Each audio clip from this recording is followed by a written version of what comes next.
Based है Hawkins नाम के एक छोटे से शहर पर और इसकी शुरुआत हुई नवंबर 1983 से। हॉकिंस की नेशनल लेबोरेटरी में एक साइंटिस्ट अचानक डर कर भाग रहा होता है। वो लिफ्ट के अंदर जाता ही है कि तभी कोई चीज ऊपर से आकर उसे अपने साथ ले जाती है। अब कहानी के मेन कैरेक्टर्स 4 दोस्तों को दिखाया जाता है, माइक, विल, डस्टिन और लूकस, जो माइक के घर एक बोर्ड गेम खेल रहे होते हैं। तभी वहाँ माइक की मॉम कैरन आकर सबको गेम बंद करने को बोलती है। वो सभी फिर वहाँ से अपने अपने घर के लिए निकल जाते हैं। जाने से पहले डस्टिन माइक की बड़ी बहन नैन्सी से मिलता है, जो उसे इग्नोर कर देती है। उसे लगता है कि बड़े होने के बाद ये थोड़ी अजीब सी हो गई है। रात हो चुकी थी, काफी अंधेरा भी था। विल अपनी साइकिल पर अपने घर जा ही रहा होता है कि अचानक बीच रास्ते में उसे एक काली बड़ी परछाई दिखाई देती है। वो घबरा जाता है, डर जाता है, वहाँ से भागता है पर बैलेंस बिगड़ने के कारण नीचे गिर जाता है। साइकिल वहीं छोड़ वो अपनी जान बचाने के लिए पैदल दौड़ लगाकर एक जगह जाकर छुप जाता है। वहाँ रखी बंदूक से वो डरते डरते गेट की तरफ पॉइंट करता है और तभी अचानक वहाँ से गायब हो जाता है। अगले दिन सुबह विल की मॉम जॉयस और उसका बड़ा भाई जॉनथन ब्रेकफास्ट के दौरान बात कर रहे होते हैं, जहाँ उन्हें ये पता चलता है कि विल कल रात से घर वापस आया ही नहीं है। उन दोनों की ही नाइट शिफ्ट थी और इसीलिए वो इस बात से अनजान थे। जॉनथन ने जॉयस को बिना बताए एक्स्ट्रा इनकम के लिए नाइट शिफ्ट की थी। जॉयस तुरंत माइक के घर फोन लगाकर विल के बारे में पूछती है कि क्या वो कल रात उनके घर रुका था। कैरन जॉयस को बताती है कि विल तो रात को ही निकल गया था। ये सुनते ही जॉयस घबरा जाती है, जॉनथन पर बरस जाती है कि क्यों उसने बिना बताए नाइट शिफ्ट की। जॉनथन उसे शांत करता है, बोलता है कि विल मिल जाएगा। फिर जॉयस वहाँ से सीधे पुलिस स्टेशन जाकर विल की मिसिंग कंप्लेन फाइल करती है। जिम हॉपर वहाँ का चीफ ऑफिसर होता है, जो जॉयस का एक अच्छा दोस्त भी है। वो जॉयस को समझाता है कि विल हो सकता है किसी रिलेटिव के घर गया हो या उसके पिता के घर। हॉकिंस एक बहुत छोटा और सिंपल सा शहर है, जहाँ मुश्किल से कोई क्राइम हुआ होगा। यही वजह है कि हॉपर इतना रिलैक्स्ड होता है। वो जॉयस के कहने पर वो विल को ढूंढना शुरू करता है। स्कूल में माइक, डस्टिन, लूकस को लगता है कि शायद एक्स्ट्रा क्लासेस के लिए विल आज स्कूल जल्दी आ गया होगा। वहीं नैन्सी अपनी बेस्ट फ्रेंड बारबरा के साथ स्कूल के सबसे हॉट लड़के स्टीव के बारे में बात कर रही होती है। बारबरा नैन्सी को स्टीव के नाम से टीज कर रही होती है, तो नैन्सी ऐसे बिहेव करती है जैसे उन दोनों के बीच कुछ है ही नहीं, वो तो सिर्फ दोस्त हैं। उधर हॉकिंस लैब के मेन डायरेक्टर डॉक्टर ब्रैनर की एंट्री होती है। साइंटिस्ट के गायब होने के बाद वो खुद लैब आकर इंस्पेक्शन करते हैं। वो किसी चीज के बारे में बात कर रहे होते हैं जो एक अजीब से दरवाजे से निकला होता है। लैब के पूरे ईस्ट विंग को 1 घंटे में खाली कर उसे सील कर दिया जाता है ताकि वो चीज वहाँ से बाहर ना निकल पाए। इतना ही नहीं, ब्रैनर एक लड़की के बारे में भी पूछते हैं जो मौके का फायदा उठाकर लैब से भाग गई थी।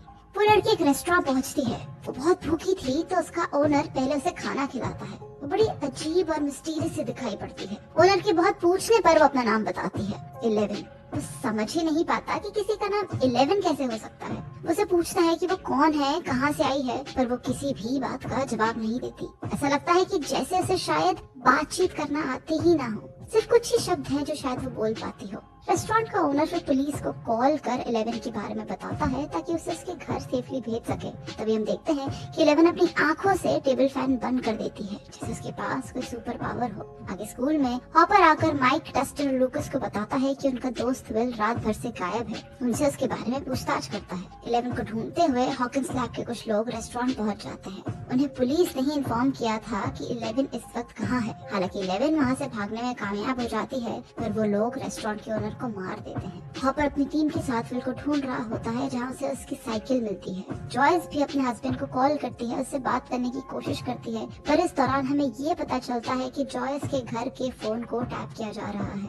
रात को एक सर्च टीम विल को ढूंढने के लिए भेजी जाती है। माइक, डस्टिन और लूकस भी सबसे छुप कर विल को ढूंढने निकल जाते हैं, जहाँ अचानक उनके सामने 11 आ खड़ी होती है। पर सबसे हैरानी की बात तो ये कि उस रात जॉयस को एक फोन कॉल आता है। फोन पर कुछ भी ठीक से सुनाई नहीं दे रहा था। अजीब अजीब सी आवाजों के बीच जॉयस को विल के सांस लेने की आवाज आती है, जिससे वो समझ जाती है कि विल नहीं उसे कॉल किया है। उससे बात कर पाती कि तभी अचानक फोन की लाइन में एक इलेक्ट्रिक फॉल्ट होता है और फोन खराब हो जाता है। रात होने की वजह से माइक जंगल से 11 को अपने साथ घर ले आता है और उसे अपने रूम में छुपा देता है।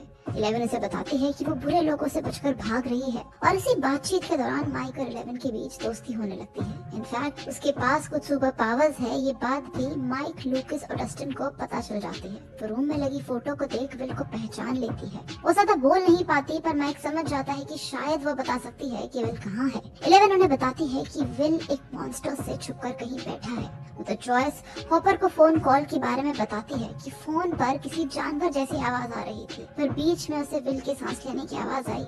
पर हॉपर को लगता है कि शायद ये उसके मन का वहम है और वो उसकी बात अनसुना कर उसके हस्बैंड लॉनी के घर विल को ढूंढने चला जाता है। वहाँ जाकर जब उसे ये पता चलता है कि विल तो वहाँ आया ही नहीं था, तब उसे शक होने लगता है कि कहीं कोई हादसा ना हो गया हो विल के साथ।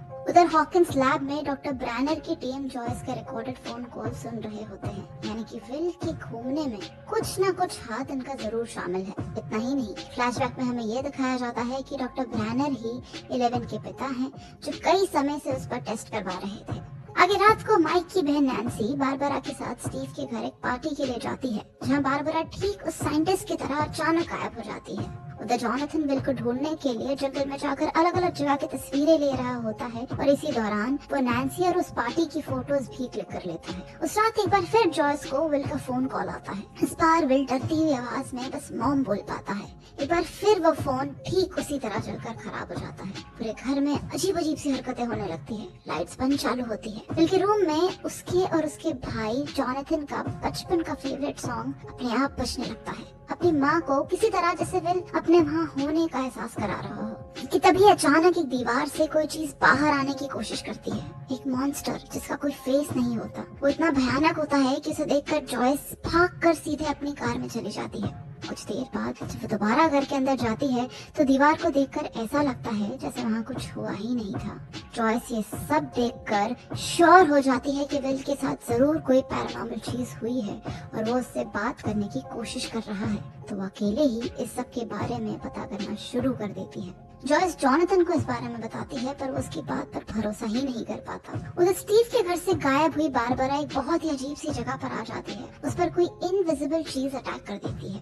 अगले दिन नैन्सी को बारबरा के गायब होने के बारे में पता चलता है, पर वो किसी से भी ये बात नहीं बताती। स्कूल में स्टीव जॉनथन का कैमरा छीन कर उसे तोड़ देता है और पार्टी के सारे पिक्चर्स उससे लेकर फाड़ देता है।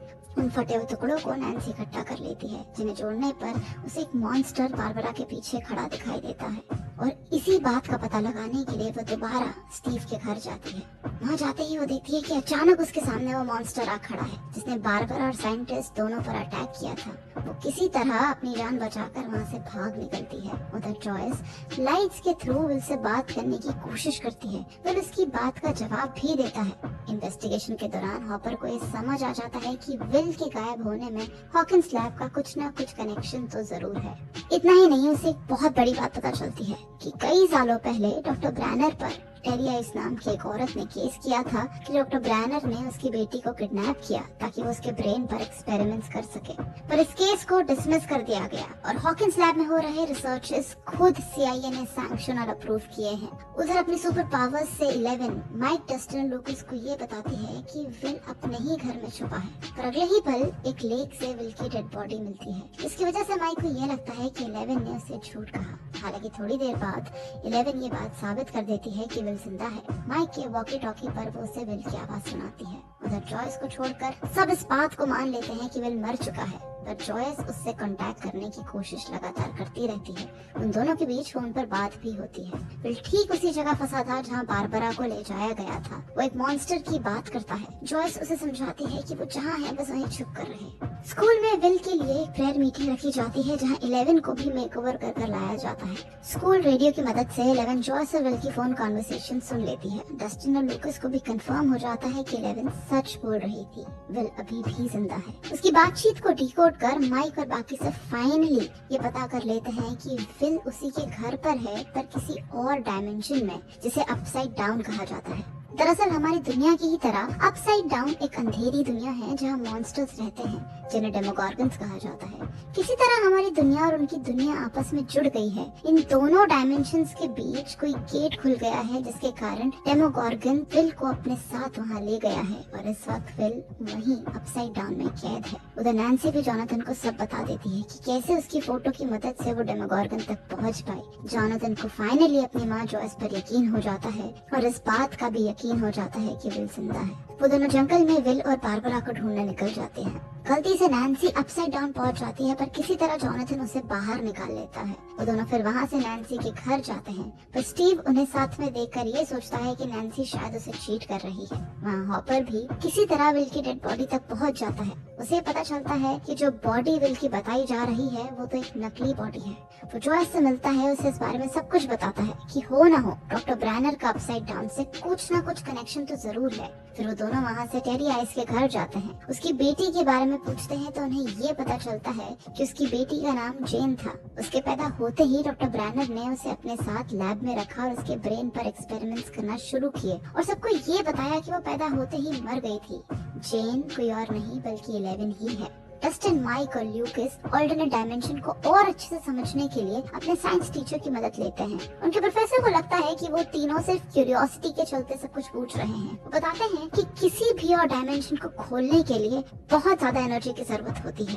ऐसा करते ही टाइम और स्पेस के बीच एक दरार आ जाएगी और ऐसा करते ही ग्रेविटी, मैग्नेटिक फील्ड सब कुछ गड़बड़ा जाएगा। यानी कि हॉकिंस लैब की मदद से अपसाइड डाउन के डोरवे या गेट को खोला गया था, जिसके खुलते ही डेमोगॉर्गन्स एक्टिव हुए। ये बात हॉपर को पता चल चुकी थी। इतना ही नहीं, वो विल को ढूंढते हुए चुपके से हॉकिंस लैब पहुंचा और हॉकिंस लैब के अंदर से वो अपसाइड डाउन में जाकर जिंदा वापस लौट कर आया था। उधर डस्टिन मैग्नेटिक फील्ड में गड़बड़ पकड़ लेता है, उस डोरवे या गेट तक जाने का रास्ता निकाल लेता है। फिर क्या था, वो चारों मिलकर विल को ढूंढने के लिए निकल जाते हैं। 11 की मदद से वो किसी तरह उस जगह तक पहुंचने की कोशिश करते हैं जहां अपसाइड डाउन का गेट खुलता हो, पर बीच रास्ते में ही 11 डर जाती है और उन तीनों को भटका देती है। दरअसल उसे ये बात पता चल जाती है कि अपसाइड डाउन तक जाने का रास्ता हॉकिंस लैब पर जाकर खत्म होता है। वो उस जगह का खतरनाक हिस्सा जी चुकी थी, तो अपने दोस्तों को बचाने के लिए वो ऐसा करती है। इतना ही नहीं, यहाँ हमें ये भी पता चलता है कि अपसाइड डाउन का गेट किसी और ने नहीं बल्कि 11 ने ही खोला था। डॉक्टर ब्रैनर ने उससे धोखे से ये करवाया था। ये किसको लगता है कि 11 धोखेबाज है। उसके और माइक के बीच इस बात पर झगड़ा होता है। इसी दौरान माइक 11 पर चिल्ला भी पड़ता है, जिसके कारण 11 वहाँ से चली जाती है। गुस्से में आकर वो एक स्टोर में खाना लेने जाती है। वो खाना चुरा कर स्टोर के ओनर के सामने ही सुपर पावर्स का इस्तेमाल कर वहाँ से भाग निकलती है। हालांकि माइक, डस्टिन और लूकस ये समझ जाते हैं कि 11 ने उन्हें बचाने के लिए ही उनसे झूठ कहा और रास्ता भटकाया था, और वो सब फिर एक साथ हो जाते हैं। पर स्टोर में हुए इंसिडेंट की इंफॉर्मेशन डॉक्टर ब्रैनर तक पहुँच जाती है और इस बार वो 11 को ढूंढते हुए सीधे एक सर्च टीम लेकर माइक के घर आ जाते हैं और इसी कारण चारों बच्चों को वहाँ से भागना पड़ता है। वो बस के अंदर जाकर छुप जाते हैं और कुछ देर बाद उन्हें हॉपर आकर वहाँ से रेस्क्यू कर सीधे जॉयस के घर लेकर जाता है। जॉयस और हॉपर दोनों 11 को देखते ही समझ जाते हैं कि ये टेरी आइस की बेटी जेन है। 11 की मदद से वो लोग ये पता लगा लेते हैं कि विल अपसाइड डाउन में कहाँ छुपा है। वो बायस कैसल में होता है, जिसे बचपन में विल और उसके भाई जॉनथन ने बनाया था। अब हॉपर और जॉयस हॉकिंस लैब पहुँचते हैं ताकि वहाँ से अपसाइड डाउन जाकर विल को वापस ला सके। पर इस बार हॉपर पकड़ा जाता है। हॉपर डॉक्टर ब्रैनर के साथ एक डील करता है कि अगर उसने उन दोनों को अपसाइड डाउन जाने दिया तो वो 11 का पता उन्हें बता देगा और हॉकिंस लैब की सच्चाई भी कभी किसी के सामने नहीं आएगी। वो इस बात पर अग्री हो जाते हैं और हॉपर और जॉयस को फिर अपसाइड डाउन में जाने के लिए अलाउ करते हैं। उधर ब्रैनर 11 को वापस लाने के लिए एक टीम के साथ स्कूल तक पहुंच जाते हैं जहां चारों बच्चों को छुपाया गया था। उधर जॉनथन और नैन्सी को समझ आ जाता है कि डेमोगॉर्गन खून की तरफ आकर्षित होते हैं। वो प्लान बनाते हैं कि एक ट्रैप बिछाएंगे जिससे वो उसे अपने घर बुला सके और जैसे ही वो उस ट्रैप में फंस जाए उसे वो मार गिराए। आगे हम देखते हैं कि अपसाइड डाउन में हॉपर और जॉयस फाइनली विल को ढूंढ निकालते हैं। उधर घर पर खून की स्मेल आते ही डेमोगॉर्गन विल के घर आ जाता है, उन दोनों पर अटैक करता है। जॉनथन को खाने ही वाला होता है कि स्टीव एंड मोमेंट पर वहां आकर उसे बचा लेता है। स्टीव से लड़ने के दौरान वो डेमोगॉर्गन ट्रैप में फंस जाता है और ऐसा होते ही जॉनथन उसे जला देता है और वो वहीं मर जाता है। उधर हॉपर्स और जॉयस भी अपने साथ विल को सुरक्षित लेकर अपसाइड डाउन से बाहर निकल जाते हैं। पर इस सब के बाद अनफॉर्चुनेटली डॉक्टर ब्रैनर 11 तक पहुंच जाते हैं। पर अगले सीन में हम देखते हैं कि स्कूल में अचानक डेमोगॉर्गन आ गया है। इस बात का फायदा उठाकर 11 कुछ लोगों को मार गिराती है। अपने दोस्तों को वहां से लेकर एक रूम में जाकर छुप जाती है। जिन लोगों ने मॉन्स्टर के लिए गेट खोला था वो उन्हीं को मार रहा था। यहाँ तक कि डेमोगॉर्गन डॉक्टर ब्रैनर को भी मार देता है। डेमोगॉर्गन अब उन चारों को ढूंढते हुए इस कमरे तक पहुंच जाता है। कोई और रास्ता नहीं होने के कारण माइक और अपने दोस्तों को बचाने के लिए 11 अपनी सुपर पावर्स का इस्तेमाल कर उस डेमोगॉर्गन को मार देती है। पर इसके साथ बाद वो खुद भी वहाँ से गायब हो जाती है। फाइनली विल को लैब से रेस्क्यू कर हॉस्पिटल में कुछ दिनों के लिए एडमिट किया जाता है और वो बाद में पूरी तरह ठीक भी हो जाता है। कुछ दिन बाद ही हम देखते हैं कि विल अचानक वॉमिट करता है और उसके मुंह से एक अजीब से दिखने वाला कीड़ा, एक अजीब सा क्रीचर बाहर निकलता है। ऐसा होते ही उसे अपसाइड डाउन का विजन आता है, पर वो ये बात किसी को भी नहीं बताता। सीजन खत्म होने से पहले हॉपर्स एक वीरान जगह पर 11 का फेवरेट फूड वॉफल छुपा कर रख देता है, ताकि अगर वो कभी वहाँ आए तो उसे पता चल सके कि वो जिंदा है। सीजन 2 की कहानी अब 1 साल आगे बढ़ गई है, यानी कि ईयर 1984 में। कहानी की शुरुआत में हमें एक नया कैरेक्टर दिखाया जाता है, काली, जिसके हाथ पर भी ठीक 11 की तरह एक टैटू होता है और उसके पास भी कुछ सुपर पावर्स होती है। उधर माइक को लगता है कि 11 अभी भी जिंदा है, इसीलिए वो अपनी वॉकी टॉकी से हर रोज उसे बात करने, उसे कांटेक्ट करने, उसे ढूंढने की कोशिश करता रहता है। घर लौटने पर भी विल को अपसाइड डाउन के विजन्स आना बंद ही नहीं होते,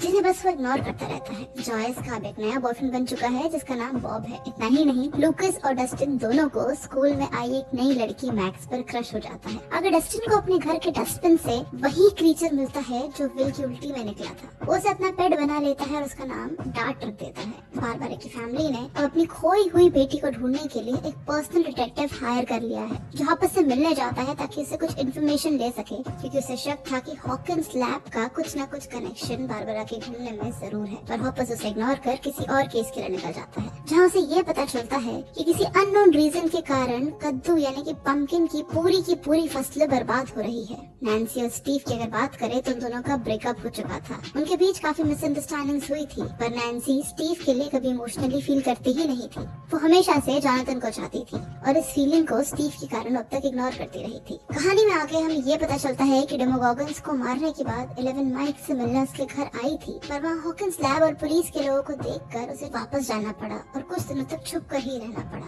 जब तक हॉपर्स उसे नहीं मिल गया। बस तब से ही 11 हॉपर्स के साथ सीक्रेटली उसके घर में रहती है, पर 11 की सेफ्टी के लिए उसे कहीं भी जाने की परमिशन नहीं थी। न ही वो किसी से बात कर सकती थी, न ही वो किसी से मिल सकती थी। साल भर से घर में कैद होने के कारण, माइक से न मिल पाने न बात करने के कारण वो फ्रस्ट्रेट हो चुकी थी। हर बार हॉपर्स उसे दिलासा देता कि जल्द ही सब ठीक हो जाएगा, पर ऐसा ना होता देख एक दिन वो हॉपर्स के बनाए सेफ्टी रूल्स तोड़कर घर छोड़कर भाग जाती है। वो सीधा वहाँ से माइक से मिलने स्कूल पहुँचती है, पर मैक्स को उसके साथ देख वो एक गलतफहमी का शिकार हो जाती है और बिना उसे मिले ही वापस लौट जाती है। हॉपर्स के स्टोर रूम में 11 को कुछ डॉक्यूमेंट्स मिले थे, जिससे उसे ये पता चला था कि उसकी माँ अभी भी जिंदा है। तो वो सीधे अब अपनी माँ टेरी से मिलने उसके घर जाती है। टेरी से बात तो नहीं कर पाती, पर 11 अपनी सुपर पावर्स की मदद से उसे कम्युनिकेट करने की कोशिश करती है और इस दौरान उसे ये पता चलता है कि कैसे उसके पिता डॉक्टर ब्रैनर ने उसकी माँ से उसे पैदा होते ही जुदा किया था। इतना ही नहीं, जब टेरी उसे लेने वापस लैब आई थी तो डॉक्टर ब्रैनर ने ही उसे शॉक देकर हमेशा के लिए उसका मुंह बंद कर दिया था।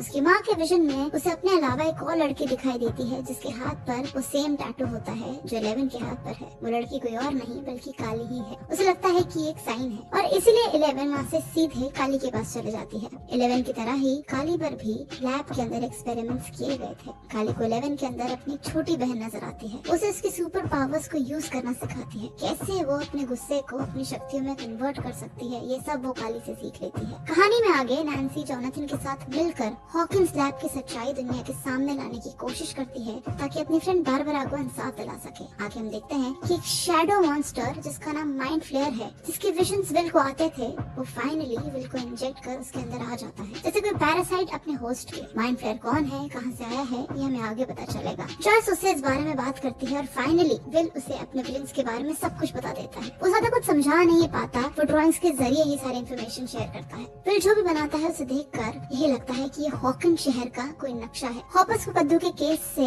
एक लिंक कनेक्ट होता दिखता है और वो समझ जाता है कि इसका कनेक्शन जरूर विल के विजन से है। वो सीधे वहाँ जाता है और उसे ये पता चलता है कि ये जगह कोई और नहीं बल्कि हॉकिंग शहर की अंडरग्राउंड टनल है, जो उन्हीं क्रिएचर से इन्फेक्टेड है जैसे डस्टिन के पास है, और उन्होंने ही कद्दू के खेत तबाह किए थे। वो क्रिएचर कोई और नहीं बल्कि अपसाइड डाउन से ही आए थे।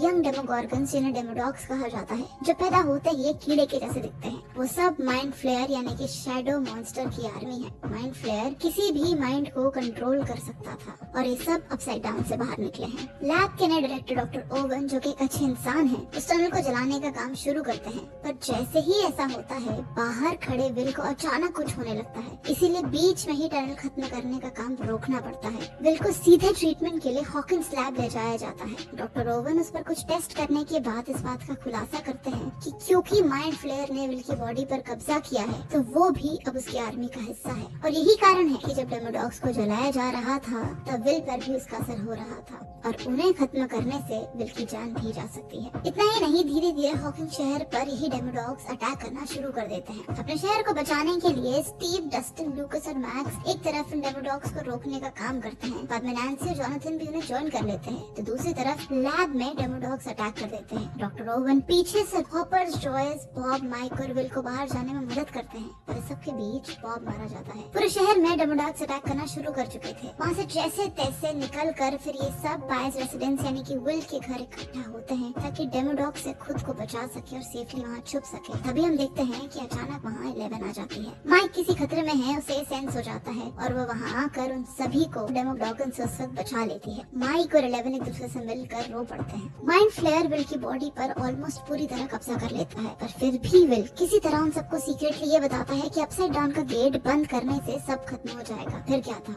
हॉपर्स के साथ 11 अपसाइड डाउन का गेट बंद करने के लिए हॉकिंस लैब के लिए निकल जाती है। एक तरफ नैन्सी, माइक, जोनाथन और जॉयस विल की बॉडी से माइंड फ्लेयर को निकालने का काम शुरू करते हैं। माइंड फ्लेयर को गर्मी बर्दाश्त नहीं होती, इसीलिए वो उसे हाई डिग्री टेम्परेचर के एक कमरे में बंद रखते हैं। स्टीव बाकी सबके साथ टनल के सेंटर में जाता है, वहाँ आग लगा देता है ताकि सारे डेमोडॉग्स एक जगह इकट्ठे हो जाएं और 11 को गेट तक पहुँचने में थोड़ी आसानी हो। आग लगाते ही वो लोग वहाँ से भाग निकलते हैं, जहाँ उनके सामने डार्ट आ जाता है। क्योंकि वो डस्टिन का पेट होता है तो वो उन पर अटैक नहीं करता, उन सबको जाने देता है। उधर गर्मी बर्दाश्त नहीं होने के कारण फाइनली विल की बॉडी से माइंड फ्लेयर बाहर निकल जाता है। ऐसा होते ही 11 भी अपसाइड डाउन का गेट बंद कर देती है। हॉपर्स अब ऑफिशियली 11 को अडॉप्ट कर लेता है, ऑफ कोर्स फर्स्ट डॉक्यूमेंट्स की मदद से, ताकि वो एक नॉर्मल लड़की की तरह अपनी लाइफ स्पेंड कर सके, पब्लिकली आ जा सके। नैन्सी, जोनाथन और उस डिटेक्टिव की रिपोर्ट्स की वजह से Hawkins lab permanently shut down कर दिया जाता है। सब कुछ नॉर्मल हो जाता है। लूकस और मैक्स फाइनली गर्लफ्रेंड बॉयफ्रेंड बन जाते हैं। 11 और माइक भी एक दूसरे को डांस के बाद किस करते हैं। डस्टिन और स्टीव भी एक दूसरे के अच्छे दोस्त बन जाते हैं। नैन्सी और जोनाथन एक दूसरे के साथ होते हैं जैसे कोई हैप्पी एंडिंग। पर ये सीजन खत्म होने के पहले एक विजन में हमें ये दिखाया जाता है कि शैडो मॉन्स्टर यानी कि माइंड फ्लेयर स्कूल के ऊपर से सब बच्चों पर नजर रखा हुआ है, और बूम, ये कहानी यहाँ खत्म हो जाती है। सीजन 3 की शुरुआत में हम देखते हैं कि सब बच्चे अपना टीनेज फेज एंजॉय कर रहे होते हैं। डस्टिन समर कैंप के लिए जाता है और फाइनली उसकी भी वहाँ सूजी नाम की गर्लफ्रेंड बन जाती है। पर क्योंकि वो एक लॉन्ग डिस्टेंस गर्लफ्रेंड होती है तो कोई भी इस पर विश्वास नहीं करता। सबको लगता है कि जस्टिन झूठ बोल रहा है। उधर माइक और 11 एक दूसरे के बिना रह ही नहीं पाते। लूकस और मैक्स के बीच भी प्यार और नोकझोंक चलती रहती है। हालांकि विल कहीं न कहीं बॉयज का लोन टाइम मिस कर रहा होता है, पर वो किसी से इस बारे में ज्यादा कुछ बोलता नहीं। जोनाथन और नैन्सी की अगर बात करें तो वो दोनों अब एक मीडिया हाउस हॉकिंस पोस्ट में इंटर्नशिप कर रहे होते हैं। पर सबसे हैरानी की बात तो ये है कि मैक्स के स्टेप ब्रदर बिली के साथ एक बहुत अजीब सा हादसा होता है, जिसके बाद वो पूरी तरह बदल जाता है। बॉब के जाने के बाद जॉयस फाइनली थोड़ा रिकवर करती है। हॉपर और वो वैसे तो बचपन के दोस्त हैं, पर उन्होंने अच्छा बुरा हर तरह का समय साथ बिताया था। हॉपर को हमेशा से जॉयस की फिक्र रहा करती थी, पर अब उसे जॉयस से प्यार होने लगा था। वो उसे डिनर के लिए इनवाइट करता है, जिसे वो मन ही मन एक डेट कंसिडर करता है। माइक और 11 की क्लोजनेस से भी वो काफी परेशान रहता है, तो जॉयस उसे समझाती है कि उसे बैठकर उन दोनों से एक दोस्त की तरह हार्ट टू हार्ट बात करनी चाहिए। तभी अचानक जॉयस देखती है कि स्टोर में फ्रिज मैग्नेट्स अचानक गिर जाते हैं और अपना मैग्नेटिज्म लूज कर देते हैं। उसे याद आता है कि उसके घर पर भी ऐसा ही कुछ हुआ था। उसे ये सब बहुत सस्पिशियस लगता है, तो वो सीधे स्टोर से विल के साइंस टीचर के घर जाती है, उनसे इस बारे में बात करती है, और ऐसा करने में उसे रात हो जाती है, तो वो हॉपर के साथ डिनर पर जाना भूल जाती है। ऐसा इसलिए होता है क्योंकि जो बात उसे पता चलती है वो उसके होश उड़ा कर रख देती है। हॉकिंस में एक बहुत बड़ी मशीन बनाई जा रही थी, शायद करोड़ों वोल्ट की बिजली पैदा कर रही थी, और उसी के कारण ये सब हो रहा था। उसे एक बाइक वाले आदमी पर शक होता है जो नया नया शायद शहर में आया होता है। जॉयस का वेट करते करते हॉपर निराश होकर घर लौट जाता है। वो एक लेटर लिखकर माइक और 11 से बात करने की कोशिश करता है, पर वो ऐसा कर नहीं पाता, तो वो सीधे माइक को धमकाता है कि वो 11 से दूर रहे, पर 11 इस बात से अनजान होती है। इसीलिए माइक उसके बाद से अजीब सा बिहेव करता है, 11 से मिलता नहीं, जिसकी वजह से वो गुस्से में आकर माइक से ब्रेकअप कर लेती है। इसके बाद 11 मैक्स से मिलती है, वो दोनों साथ में खूब सारा टाइम स्पेंड करते हैं, जहाँ 11 एक गेम के दौरान बिली को अपने विजन में देख लेती है। उस विजन में उसे ये पता चलता है कि माइंड फ्लेयर ने उसके दिमाग पर कब्जा कर लिया है। इतना ही नहीं, वो और भी लोगों को अपने वश में कर रहा है। वो उनसे कुछ बहुत बड़ा करवाना चाहता है और बिली इस सब में उसकी मदद कर रहा है। उधर अगले दिन जॉयस हॉपर से मिलती है और उसे मशीन के बारे में सब बताती है। हॉपर्स ने स्पाइक वाले आदमी को मेयर के ऑफिस में देखा था, तो समझ जाता है कि कौन है जो उसे आगे की कड़ी जोड़ कर देगा। मेयर ने हॉकिंस में नया मॉल बनवाया होता है। स्टीव भी वहाँ नौकरी करता है, जहाँ उसकी दोस्ती रॉबिन नाम की एक लड़की से होती है। हॉपर को मेयर बताता है कि हाल ही में रशियंस ने हॉकिंस की अबैंडन प्रॉपर्टीज खरीदी हैं, कुछ तो मॉल के अंदर भी, पर ऐसा क्यों है वो इस बारे में कुछ नहीं जानता। फिर हॉपर और जॉयस सीधे उन अबैंडन प्रॉपर्टी में जाकर रशियन साइंटिस्ट एलेक्सी को पकड़कर लेकर आते हैं और डिटेक्टिव मोरे के पास लेकर जाते हैं, क्योंकि उसे भी रशियन आती थी।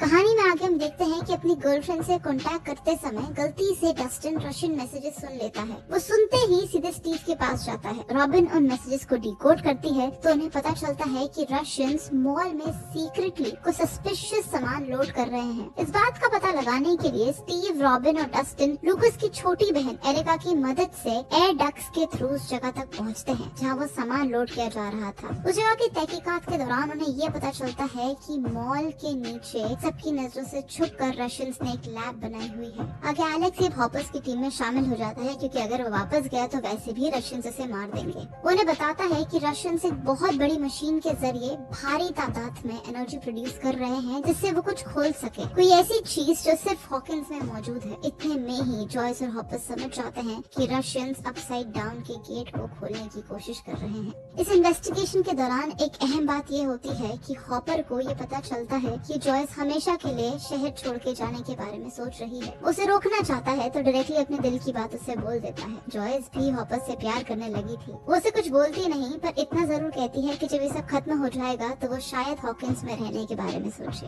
अपसाइड डाउन का गेट खुल रहा था और यही कारण था कि माइंड फ्लेयर आजाद हो चुका था। वो लोगों को इकट्ठा कर रहा था, और वो ऐसा इसलिए कर रहा था क्योंकि वो 11 को मार कर उससे बदला लेना चाहता था, क्योंकि उसने अपसाइड डाउन का गेट बंद किया था। 11 को जैसे ही माइंड फ्लेयर के बारे में पता चलता है, वो माइक और बाकी सबसे ये बात शेयर करती है। हॉकिंस पोस्ट में काम कर रहे जोनाथन और नैन्सी भी एक रिपोर्ट पर इन्वेस्टिगेशन कर रहे होते हैं, जिसमें शहर के केमिकल्स अचानक गायब हो रहे थे। चूहे उन्हें खा रहे थे। जिस औरत ने उन्हें ये टिप दी थी, अब वो भी केमिकल खाते हुए पकड़ी गई थी। वो सभी लोग ऐसा कर रहे थे क्योंकि अब यही लोग माइंड फ्लेयर का एक वेपन बनने वाले थे।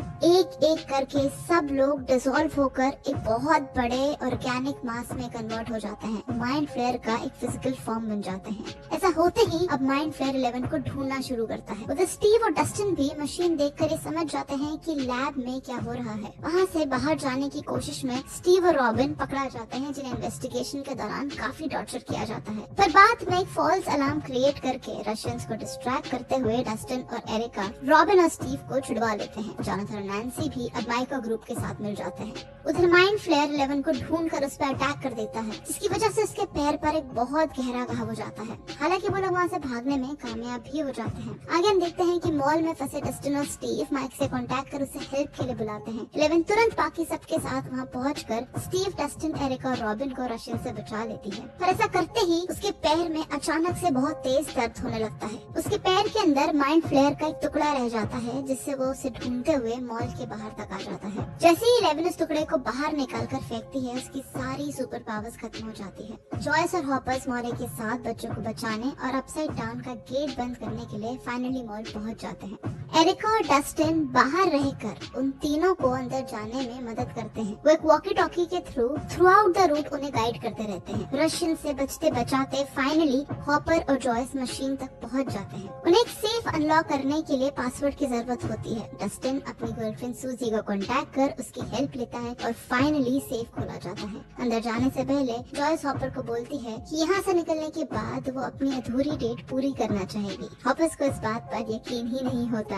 कि जॉयस उसे प्रपोज कर रही है। अगले सीन में हम देखते हैं कि 11 को लेकर सब मॉल से निकल ही रहे होते हैं कि बिली की मदद से 11 पर दोबारा अटैक होता है। माइंड फ्लेयर वहाँ आ जाता है, जिसकी वजह से सब इधर उधर जाकर छुप जाते हैं। 11 अपनी सुपर पावर्स खो चुकी थी। ऐसा लगता है कि माइंड फ्लेयर से उसे कोई नहीं बचा पाएगा। कि तभी 11 बिली को याद दिलाती है कि वो आखिर कौन है। उस पर माइंड फ्लेयर ने कब्जा किया है। वो उसकी और उसकी माँ के बचपन की मेमोरीज, उसके साथ बिताए हर कीमती पल उसे याद दिलाती है। उस नाराज बिल्ली के पीछे के छोटे से मासूम बच्चे से उसे मिलवाती है। ये सब याद करके बिल्ली को फाइनली रियलाइज होता है कि वो कौन है। ऐसा होते ही बिल्ली 11 को बचाने के लिए बिना एक पल गवाए अपनी लाइफ सैक्रिफाइस कर देता है। उतनी ही देर में बाहर से डस्टिन और बाकी सब अंदर जॉयस और हॉपर्स को बोलते हैं कि जल्दी से मशीन बंद करो ताकि माइंड फ्लेयर से 11 को बचाया जा सके। पर हॉपर और जॉयस मशीन बंद करते उससे पहले एक रशियन सोल्जर हॉपर पर आकर अटैक कर देता है। उन दोनों के बीच लड़ाई होती है। हॉपर मशीन पर उसे फेंक कर मार भी देता है, पर अनफॉर्चुनेटली टाइम न होने के कारण वो वापस अंदर नहीं आ पाता। तो वो खुद जॉयस को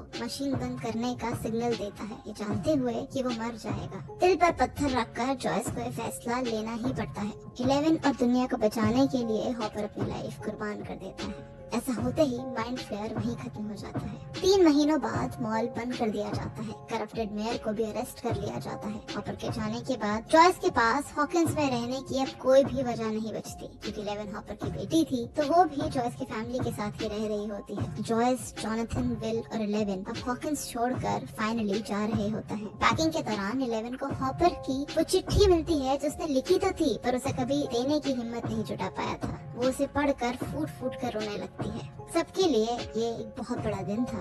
एक दूसरे से फिर मिलने का वादा कर फाइनली जॉयस अपनी फैमिली और 11 को लेकर हमेशा के लिए हॉकिंस को छोड़कर कैलिफोर्निया शिफ्ट हो जाती है। सीजन 4 की शुरुआत एक फ्लैशबैक से होती है, ईयर 1979, जहां हम ये देखते हैं कि हॉकिंस लैब में डॉक्टर ब्रैनर बहुत सारे बच्चों पर एक्सपेरिमेंट्स कर रहे होते हैं, जिनके पास भी 11 की तरह सुपर पावर्स होती है। पर एक दिन अचानक वो सारे बच्चे मारे जाते हैं सिवाय 11 के। उस सीन को देखकर लगता है कि शायद 11 ने गलती से उन सब बच्चों को मार दिया होगा। कहानी फिर 1986 प्रेजेंट में शिफ्ट होती है, जहां हम देखते हैं कि 11 को कैलिफोर्निया में काफी प्रॉब्लम्स हो रही है। उसे स्कूल में बुरी तरह बुली किया जाता है। इतना ही नहीं, अपनी सुपर पावर्स खोने और माइक से दूर होने के कारण वो बहुत ही ज्यादा दुखी रहती है। पर उससे भी हैरानी की बात ये है कि जॉयस को एंटोवर नाम के एक आदमी ने एक डॉल के थ्रू सीक्रेट मैसेज भेजा है कि हॉपर अभी भी जिंदा है और उसे रशिया में कैद किया गया है। उधर हॉकिंस में लूकस ने बास्केटबॉल टीम ज्वाइन कर ली है और अब वो ज्यादातर उसी ग्रुप के साथ अपने समय बिताता है।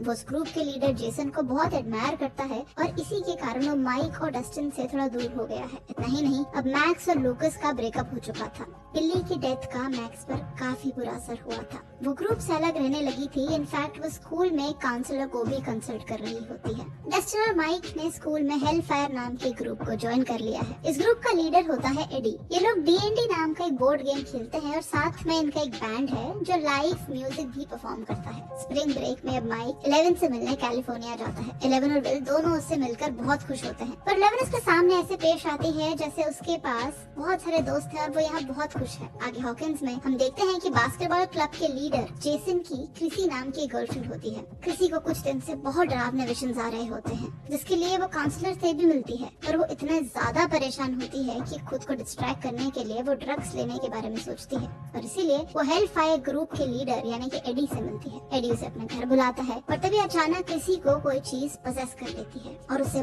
बहुत बुरी तरह मार देती है। ये देखकर एडी को समझ नहीं आता कि वो क्या करे, तो वो डर के कारण वहाँ से भाग जाता है। मैक्स एडी के नेबर होने की वजह से एडी को डरी हुई हालत में भागते हुए देख लेती है, तो वो सीधे डस्टिन और बाकी सबके पास जाती है और एडी के बारे में उन्हें बताती है, क्योंकि एडी सिर्फ हेल फायर ग्रुप का लीडर ही नहीं था बल्कि डस्टिन का एक बहुत अच्छा दोस्त भी था। पुलिस की नजरों में एडी अब एक मेन सस्पेक्ट बन गया था और क्रिस के बॉयफ्रेंड जेसन और उसके ग्रुप इंक्लूडिंग लूकस को तो ये लग रहा होता है कि एडी ने ही उसे मारा है, इसलिए वो सब एडी को हंट करने अब निकल जाते हैं। आगे डस्टिन, स्टीव और बाकी सब एडी से मिलते हैं। एडी उन्हें बताता है कि कैसे क्रिसी की मौत हुई।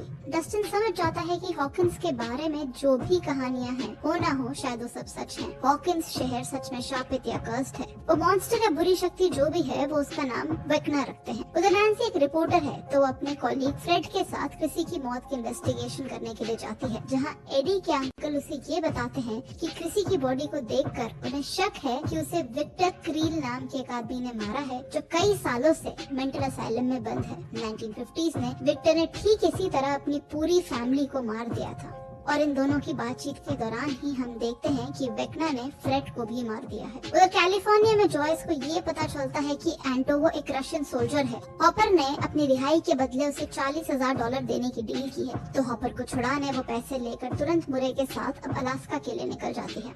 आगे 11 को एंजेला माइक के सामने बुली करती है। वो ये बात सहन ही नहीं कर पाती तो अपने स्केटर बोर्ड से जोर से उसे मार देती है। माइक ये देखकर शॉक रह जाता है, जिस पर विल उसे बताता है कि एल झूठ बोल रही थी। ये सब जिनको वो दोस्त बता रही है वो उसके दोस्त नहीं बल्कि वही लोग हैं जो उसे बुली करते आ रहे हैं। वो यहाँ बहुत ज्यादा परेशान और दुखी है। घर जाने के बाद 11 किसी से भी बात नहीं करती। माइक जब उसे मिलने जाता है तो उसे याद आता है कि माइक ने भी उसे ठीक डॉक्टर ब्रैनर की तरह जज किया। इतना ही नहीं, वो इस बात से भी बहुत ज्यादा दुखी होती है कि जब से वो कैलिफोर्निया शिफ्ट हुई है तब से माइक ने ना फोन पर ना कभी लेटर में एक बार भी उसे कहा है कि वो उससे प्यार करता है। उसे पूछती है कि उसे क्या हो गया है, क्या वो उससे अब भी प्यार करता है, जिस पर माइक को समझ ही नहीं आता कि उस वक्त वो क्या रिप्लाई करे। वो कहना तो चाहता है पर वो पता नहीं क्यों बस चुप रह जाता है, जिससे 11 और ज्यादा हर्ट हो जाती है। इससे पहले कि वो दोनों बात कर पाते वहाँ पुलिस आकर एंजेला को हर्ट करने के लिए 11 को अरेस्ट करके ले जाती है। पर बीच रास्ते में ही हम देखते हैं कि डॉक्टर ओवेंस आकर 11 को छुड़ा लेते हैं और उसे बोलते हैं कि हॉकिंस खतरे में है, हमें तुम्हारी जरूरत है।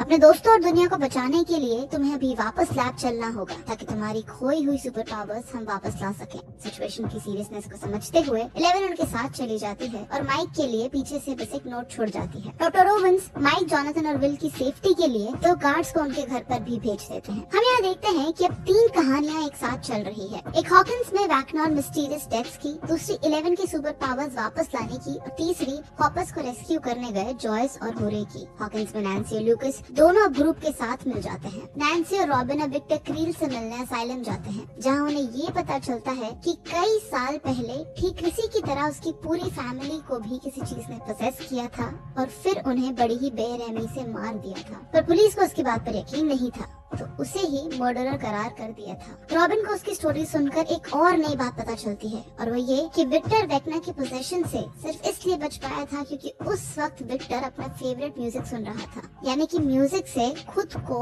वेक्ना के वश में आने से रोका जा सकता है। मैक्स को उधर ये बात पता चलती है कि वेक्ना के दोनों विक्टिम्स को सीवियर हेडेक और नोज ब्लीडिंग की प्रॉब्लम थी।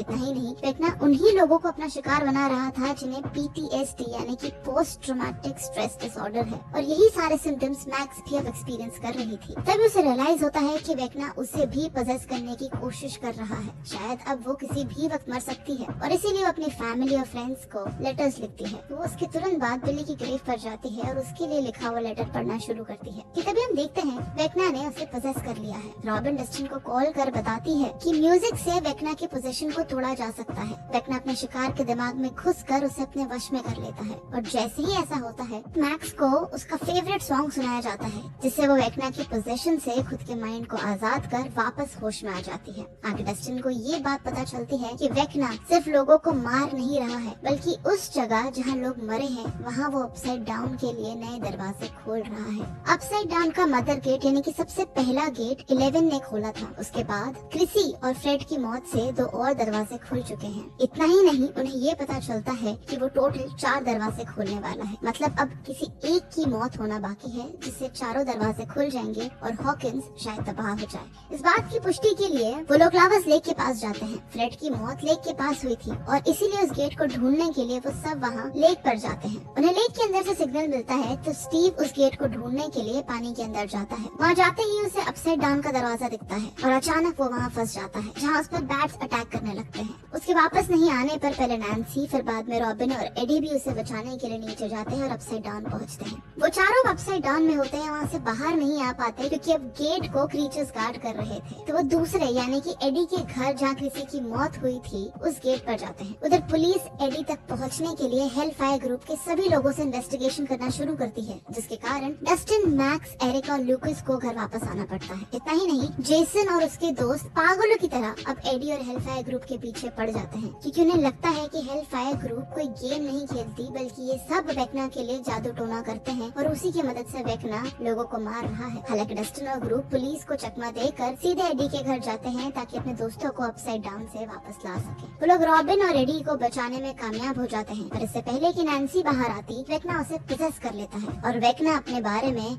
उसे खुद कुछ चीजें बताता है, जिसे देखकर नैन्सी के होश उड़ जाते हैं। वो क्या है ये कहानी में आपको आगे पता चलेगा। उधर मिलिट्री को शक हो जाता है कि हॉकिंस में हो रही मौत के पीछे 11 ही जिम्मेदार है, क्योंकि वो लोग ठीक वैसे ही मरे थे जैसे डॉक्टर ब्रैनर और उसकी टीम सेकंड सीजन में। तो उसे ढूंढने के लिए वो कैलिफोर्निया पहुंचते हैं, जहां वो लोग डॉक्टर ओवेंस के गार्ड पर अटैक करते हैं। पर जोनाथन, विल और माइक एक गार्ड को रेस्क्यू कर किसी तरह जोनाथन के दोस्त आर्गाइल की मदद से वहां से भाग निकलते हैं। वो गार्ड रास्ते में मरने से पहले माइक को एक नंबर देता है और बोलता है कि 11 को नीना ले जाया गया है। अब ये नीना के बारे में और पता करना शुरू करते हैं ताकि वहाँ जाकर 11 को वापस ला सके। माइक उसे बोल नहीं पाया जो भी उसके मन में था। विल उसे समझाता है कि 11 तुम्हारी हर बात समझ सकती है, तुम्हें डरने की कोई जरूरत ही नहीं है। ठीक तुम्हारी ही तरह 11 भी तुम्हें खोने से डरती है और शायद इसीलिए ऐसा बिहेव करती है। 11 सबसे अलग है, जिसके कारण उसे लगता है कि वो गलत है, पर जब भी वो तुम्हारे साथ होती है तुम उसे स्पेशल फील कराते हो। उसके अलग होने पर तुम्हें प्राउड फील होता है और यही चीज उसे हिम्मत देती है सब कुछ सहन करने की, सब चीजों का सामना करने की। मैं समझ सकता हूँ कि अलग होना कैसा लगता होगा।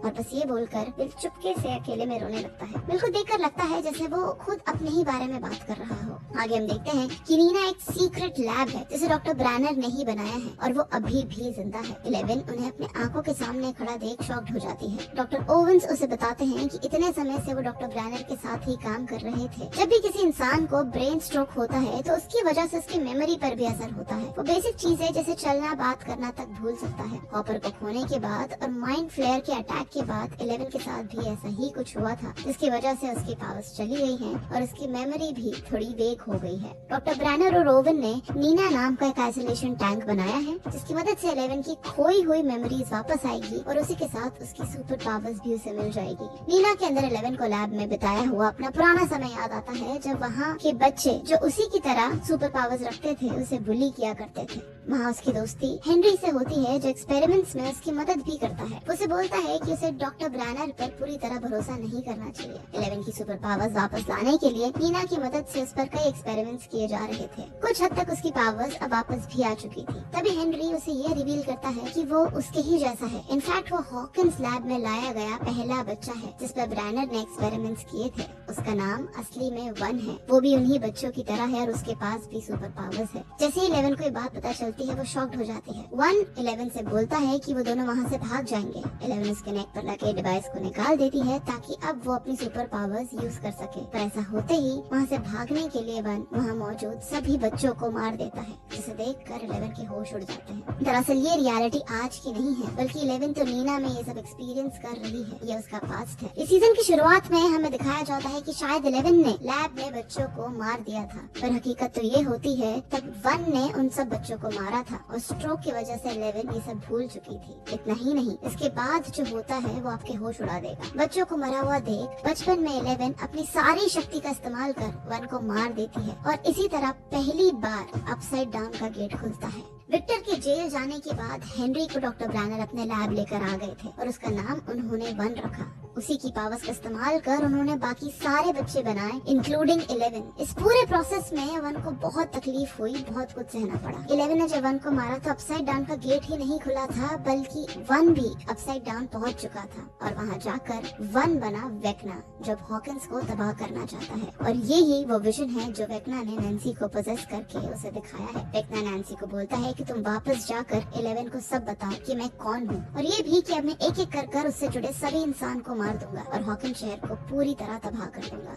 वेकना भी नैन्सी को आजाद कर देता है और वहाँ 11 की काफी सारी सुपर पावर्स वापस आ जाती है, जिसे देखकर ओवन को लगता है कि अब समय है 11 को इन्हीं पावर्स के साथ वेकना का सामना करना होगा। रास्ते में माइक नीना को ढूंढने के लिए डस्टिन की गर्लफ्रेंड सूजी की मदद लेता है, जिससे उन्हें नीना के कोऑर्डिनेट्स का पता चल जाता है। फाइनली वो लोग 11 तक पहुँच जाते हैं, पर उनके आने से पहले 11 को मारने के लिए मिलिट्री आ चुकी थी। ऐसा होते ही डॉक्टर ग्रानर 11 को लेके एक सीक्रेट रास्ते से बाहर निकलते हैं, पर उसी बीच 11 को बचाने की कोशिश में मारे जाते हैं। इससे पहले कि मिलिट्री 11 तक पहुंचती, माइक और बाकी सब आकर 11 को वहां से रेस्क्यू कर भाग निकलते हैं। उधर रशिया में एंटोवो का आदमी यूरी पैसे मिलती ही न सिर्फ जॉयस और मुरे बल्कि एंटोवो को भी धोखा दे देता है। यूरी जो कि एक पायलट है, उसे पैसे मिलते ही हॉपर्स को अपने अड्डे से उठाकर जॉयस और मुरे के साथ वापस अमेरिका ले जाना था। एंटोवो की मदद से हॉपर भागकर यूरी के अड्डे पर तो पहुंच जाता है, पर यूरी एन मोमेंट पर ज्यादा पैसों की लालच में रशियंस का खबरी बन जाता है। वो हॉपर की लोकेशन यानी कि अपने अड्डे के बारे में उन्हें बता देता है। हॉपर के साथ एंटोवो को भी पकड़ा देता है, साथ ही उन्हें जॉयस और मुरे को सौंपने की अपील करता है। पर जब वो रास्ते में जॉयस और मुरे को बंदी बनाकर रशियंस के पास ले जा रहा होता है, तब मुरे और जॉयस यूरी को ही बंदी बना लेते हैं। प्लान के मुताबिक आज जॉयस और मुरे को रशियंस को सौंपा जाना था, जो यूरी करता। तो बस अब हॉपर्स को जेल से वापस लाने के लिए ये दोनों इसी बात का फायदा उठाते हैं। हमें पता है कि मुरे को रशियन आती है, बस फिर क्या था, मुरे यूरी बन जाता है और जॉयस और यूरी को बंदी बनाकर रशियंस तक ले जाता है, ताकि वो दोनों किसी तरह बस अंदर जा सकें। उनका प्लान सक्सेसफुल भी हो जाता है और किसी को कोई शक नहीं होता। मुरे और जॉयस अपनी आंखों के सामने हॉपर को जिंदा खड़ा देखते हैं, पर क्योंकि उसने जेल से भागने की कोशिश की थी, तो उसे और बाकी प्रिजनर्स को डेमोगोर्गन के सामने छोड़ दिया जाता है। जी हाँ, रशियंस अमेरिका से हॉपर के साथ डेमोगोर्गन्स को भी लेकर आए थे। ऐसा होते ही मुरे रशियन चीफ को गन पॉइंट पर रखता है और हॉपर को बचाने के लिए गेट्स खोलने को बोलता है। हालांकि गेट खुलते ही डेमोगोर्गन भी आजाद हो जाता है, पर हॉपर जैसे तैसे वहाँ से निकलकर जॉयस के पास आ जाता है। दोनों दूसरे को देखकर रो पड़ते हैं। फिर वहाँ से निकलकर वो तीनों अंडरग्राउंड रास्ते तक पहुँचते हैं। उस रास्ते के बीच वो लोग देखते हैं कि रशियंस ने एक नहीं बल्कि डेमोगोर्गन्स की सेना इकट्ठी करी है, जो अभी सो रही है। ये देखकर वो डर जाते हैं, तुरंत अंडरग्राउंड रास्ते से होते हुए फाइनली एस्केप कर लेते हैं। वो डॉक्टर ओवेंस को कॉल करते हैं ताकि वो यहाँ से किसी एजेंट को भेज उन्हें प्लेन से रेस्क्यू कर अमेरिका वापस बुला ले। पर तभी उन्हें हॉकिंस में वेक्ना के बारे में पता चलता है, और ये भी कि अब 11 ही उनकी आखिरी उम्मीद है जो आज रात ही वेक्ना का सामना करेगी। वो अपने बच्चों को तो वैसे भी वहाँ जाकर बचा नहीं सकते थे, क्योंकि उन्हें अमेरिका पहुँचने में ही एक दिन से ज्यादा लग जाता। तो हॉपर ये फैसला लेता है कि अब वो लोग कम से कम यहीं रहकर उनकी मदद करें। वो तीनों वापस जेल जाकर वहाँ मौजूद डेमोगोर्गन्स को खत्म करने का प्लान बनाते हैं, ताकि वेक्ना को किसी तरह कमजोर कर सके और उनके बच्चों की मदद हो सके। और इसीलिए वो लोग अब वापस जेल के लिए निकल जाते हैं। उधर वेक्ना का राज खुलते ही डस्टिन और मैक्स लगातार माइक और 11 से कैलिफोर्निया में कांटेक्ट करने की कोशिश करते हैं, पर कोई भी वहाँ मौजूद नहीं था। अब जब 11 से किसी भी तरह का कोई भी संपर्क नहीं हो पा रहा था, तो नैन्सी, स्टीव, रॉबिन, डस्टिन और पूरी टीम अब एक साथ मिलकर हॉकिंस को बचाने के लिए वेक्ना को खत्म करने का डिसीजन लेती है। ग्रुप को 3 हिस्सों में डिवाइड किया जाता है। पहला, लूकस, मैक्स और एरिका, जो हेनरी यानी कि वेक्ना के हॉकिंस वाले घर में जाते हैं। मैक्स को एक बेट की तरह यूज करते हैं ताकि वहाँ आकर वेक्ना उसे पोजेस करने की कोशिश करे। जैसे ही वेक्ना उसे पोजेस करता है, एरिका बाकियों को सिग्नल देती है। मैक्स जितनी देर तक वेक्ना को उलझाए रखे, उतना ज्यादा समय बाकियों को मिल सकता था। ऐसा होते ही स्टीव, रॉबिन और नैन्सी अपसाइड डाउन एंटर करते हैं और सीधे हेनरी के घर निकलते हैं, जहाँ इस वक्त वेक्ना की बॉडी मौजूद होगी। उन तीनों को एक साफ रास्ता मिल सके, उसके लिए एडी और डस्टिन अपसाइड डाउन में जाते हैं और अपने बैंड का गाना परफॉर्म करते हैं, ताकि वहाँ मौजूद बाकी क्रीचर्स उनकी तरफ अट्रैक्ट हो सके। 11 को अपने विजन में ये सब साफ साफ दिख रहा होता है। वो किसी भी हालत में हॉकिंस तो पहुंच नहीं सकती थी, तो वो ठीक वेक्ना की तरह ही मैक्स के माइंड में घुसकर उसे रोकने का फैसला करती है। माइक और बाकी सब लोग वहीं एक पिज्जा स्टोर में आइसोलेशन टैंक बनाते हैं। पहले की ही तरह अपनी सुपर पावर्स की मदद से 11 वापस अपसाइड डाउन एंटर करती है। वेक्ना मैक्स को बोलता है कि उसे उसके प्लान के बारे में पहले से ही पता था। वो उसके बुलाने से वहाँ नहीं बल्कि खुद अपनी मर्जी से वहाँ आया है। प्लान के मुताबिक उधर एडी और डस्टिन क्रीचर से बचते बचाते वापस गेट की तरफ भाग रहे होते हैं, पर वेक्ना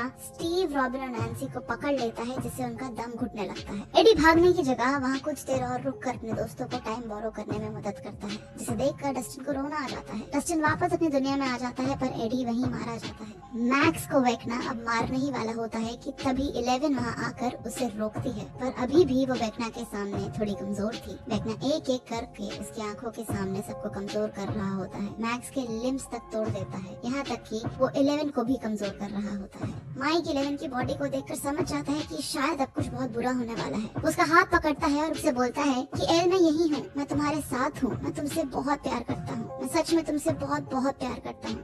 I'm sorry, मैं आजकल ये ज्यादा कहता नहीं। मैं इस बात से डरता था कि कभी किसी दिन तुम्हें मेरी जरूरत नहीं हुई तो, और अगर मैंने तुम्हें अपनी फीलिंग्स के बारे में बता दिया तो मुझे और ज्यादा तकलीफ होगी। पर सच तो ये है एल कि मैं तुम्हारे बिना जी ही नहीं सकता। सही मायनों में मेरी लाइफ तो तब शुरू हुई जब तुम मुझे मिली। मैंने उस दिन से हर पल सिर्फ और सिर्फ तुम्हें ही प्यार किया है। तुम्हारे अच्छे वक्त, तुम्हारे बुरे वक्त में, तुम्हारी पावर्स के साथ और तुम्हारे पावर्स के बिना भी। तुम जैसी भी हो मुझे वैसी पसंद हो। मैं तुमसे बहुत बहुत प्यार करता हूँ एल। तुम मेरी सुपर हीरो हो और मैं तुम्हें किसी भी कीमत पर खो नहीं सकता। तुम कुछ भी कर सकती हो और ये बात हमेशा याद रखना कि मुझे तुम पर भरोसा है। तुम्हें उससे लड़ना होगा और तुम ये कर सकती हो। ये सुनते ही 11 रो पड़ती है। एक ही पल में जैसे उसकी बची हुई सारी सुपर पावर्स उसके पास आ जाती है। वेक्ना के जाल से खुद को छुड़ाकर वो अपनी पूरी ताकत से उससे लड़ती है। उधर जॉयस, हॉपर और मोरे डेमोगोर्गन्स को मारने में कामयाब हो जाते हैं और ऐसा होते ही स्टीव और बाकी लोग भी उसके जाल से मुक्त हो जाते हैं। फाइनली स्टीव, नैन्सी और रॉबिन वेक्ना की बॉडी को जला देते हैं। 11 से लड़ते हुए वेक्ना भी अब मरने के कागार पर होता है, पर मरने से पहले वेक्ना 11 को बोलता है कि बहुत देर हो चुकी है, वो हार गई है। और तभी हम देखते हैं कि मैक्स ल्यूकस के हाथों में ही अपना दम तोड़ देती है। उसके मरते ही एक और गेट खुल जाता है और चारों तरफ से हॉकिंस खत्म होने लगता है। पर फिर भी 11 रोते रोते अपनी शक्तियों का इस्तेमाल कर वहाँ मौजूद मैक्स को दोबारा जिंदा करती है। 2 दिन बाद हम देखते हैं कि माइक, 11, जोनाथन और विल हॉकिंस अपने लोगों के पास वापस आ चुके हैं। न्यूज चैनल्स पर हॉकिंस की बात की जा रही है, जहां ये बताया जा रहा है कि वहां अर्थक्वेक आया था। लोग शहर को छोड़कर जाने लगे हैं। घायल लोगों को बचे हुए लोग मदद कर रहे हैं। मैक्स अभी भी जिंदा है पर वो कोमा में है। सब लोग एक साथ फिर अपने घर वापस आ जाते हैं, उसे साफ करने लगते हैं। तभी एक मिलिट्री की गाड़ी उनके घर के बाहर आकर खड़ी हो जाती है, जिसे देखकर ऐसा लगता है कि वो लोग 11 को लेने आए हैं। पर तभी हम देखते हैं कि गेट से हॉपर अंदर आता है। 11 उसे अपने सामने देख फूट फूट कर रोने लगती है। कहती है कि मैंने उम्मीद नहीं छोड़ी थी। मैं गेट आज भी 3 इंच खुला रखती हूँ आपके इंतजार में। फाइनली सब लोग दोबारा एक साथ होते हैं, पर अभी भी खतरा टला नहीं था। विल को अभी भी माइंड फ्लेयर के होने का एहसास होता है। इतना ही नहीं, उसे तो ये भी लगता है कि वेक्ना अभी भी जिंदा है और ये सीजन यहीं खत्म हो जाता है। माइंड फ्लेयर अपसाइड डाउन का राजा है, डेमोगोर्गन्स उसके प्यादे और वेक्ना लेट्स से एक वजीर। तो आगे अब क्या होगा ये तो अगले सीजन में ही पता चलेगा। आपको क्या लगता है हमें कमेंट करके जरूर बताएं। अगर आपको आज का ये वीडियो अच्छा लगा हो तो हमारे चैनल को सब्सक्राइब करें और इस वीडियो को ज्यादा से ज्यादा लाइक और शेयर करें।